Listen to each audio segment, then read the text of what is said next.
पहुंचा morning show में और जैसे ही पूजा करना आरंभ किया वैसे ही मेरी आंखों में एक ऐसी चमक पैदा हो गई, ऐसी चमक पैदा हो गई जिसके द्वारा मैं आश्चर्य में पड़ गया।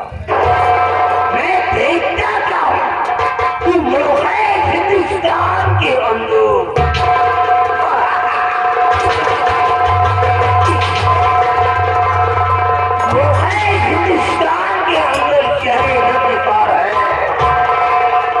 और वहां का राजा रत्नसेन है। रत्नसेन के पास एक बेटी है, इसका नाम पायल है। वो शहंशाह की इकलौती संतान है।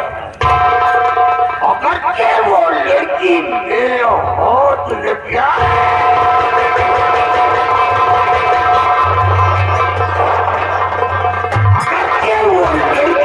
हाथ लग जाए तो एक दिन हिंदुस्तान की धरती पर मैं अपना पैर जमा सकता हूँ। निकल जा। अबे एक मार क्या कर? अरे बात तो तो यहाँ से जा और देख वो पायल नाम की छोकरी जहाँ कहीं रेंग रही हो, साली को उठा करके मेरे पास ले आ जा।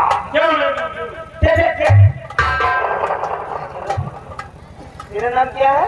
मानिंद है। मानिंद, मानिंद। लेकिन तू सिंह राशि का है।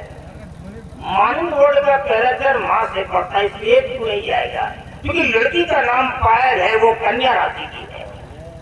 तू नहीं जाएगा क्योंकि मैं जो भी कार्य करता हूँ एस्ट्रोलॉजी से करता हूँ। I am very present, okay?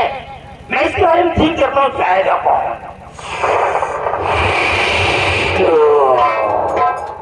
कमलाक्षा जाएगा। कमलाक्षा जाएगा। क्योंकि कमलाक्षा एक मिथुन राशि का है और मिथुन का स्वामी बुध है और लड़की कन्या राशि है, कन्या का स्वामी भी बुध है, इसलिए कमलाक्षा जाएगा। कमलाक्षा सीधे प्रकट हो जा। कमलाक्षा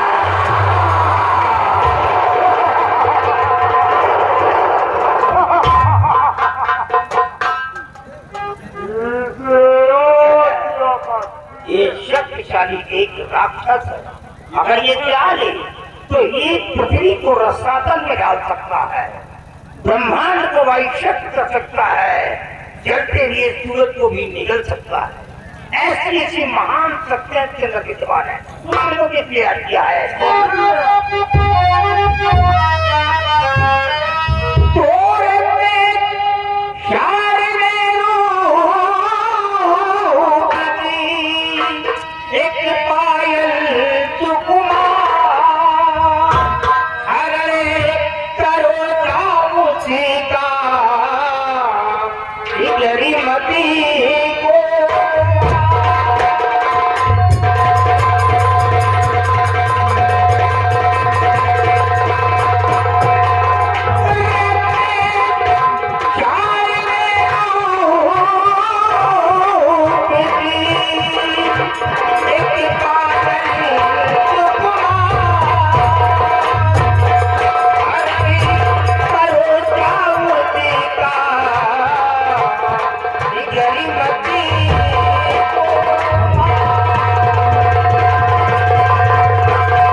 से निकल करके हिंदुस्तान की धरती में पहुंच और एक पायल नाम की छोकरी राजा रत्नसेन की रहती है।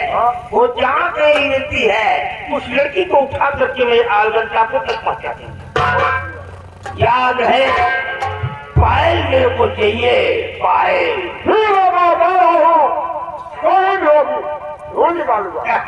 जाओ जाओ कमलाक्षा जाओ। देखा ये राक्षस नहीं है, नो इसे राक्षस मत कहिएगा। ये इसी मुल्क का राजा है, इसका नाम राजा राघोलाल जी था। मैंने इस सलाम राजे को राक्षस बना दिया।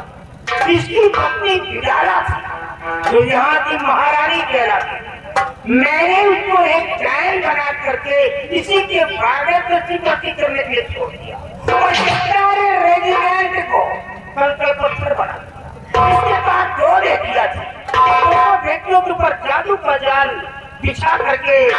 अपने जाति पेरिस में डाल दिया और इनकी हुकूमत की बातों को अपने कब्जे कर दिया।